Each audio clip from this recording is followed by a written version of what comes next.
চলো আজ আমি তোমাদের একটা পার্টি ওয়্যার কুন্দন ইয়ারিং তৈরি করে দেখাবো। এই ইয়ারিংটা তোমরা যে কোনো অনুষ্ঠানেই পরে যেতে পারবে। তো লাস্ট পর্যন্ত ভিডিওটা দেখতে থাকো। দেখো, ফার্স্ট আমি একটা ট্রান্সপারেন্ট শিট নিয়ে নিয়েছি। দেন এর উপর গ্লু দিয়ে কুন্দন স্টোনগুলো এক এক করে লাগিয়ে দিচ্ছি। এরপর আমি ইয়ারিং স্টারটাও বানিয়ে নিচ্ছি। এভাবে আমি দুটো বানিয়ে নেব। দেন এগুলোকে কাট করে নেব। তো দেখো, এরপর আমি আইপিনের সাহায্যে এই দুটোকে অ্যাটাচ করে নিচ্ছি। এরপর আমি নিয়ে নিচ্ছি কিছু পার্ল বিটস। এবার এগুলো আইপিনের সাহায্যে ইয়ারিংয়ে লাগিয়ে দেব। আর তোমরা যদি এরকম ভিডিও প্রতিদিন দেখতে চাও তো আমার চ্যানেলটা সাবস্ক্রাইব করে দিও। আর নেক্সট কি ভিডিও দেখতে চাও সেটা আমাকে কমেন্টে জানিও। এই ভিডিওটা যদি ভালো লেগে থাকে তাহলে একটা লাইক করে দিও। তো দেখো, এভাবেই আমি পুরোটা লাগিয়ে নিয়েছি। এরপর এর উপর দিয়ে আরও একটা ট্রান্সপারেন্ট শিট লাগিয়ে নিচ্ছি।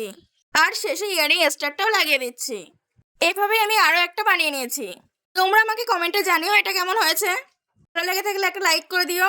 আজকের মতো এটুকুই, দেখা হচ্ছে কাল, বাই।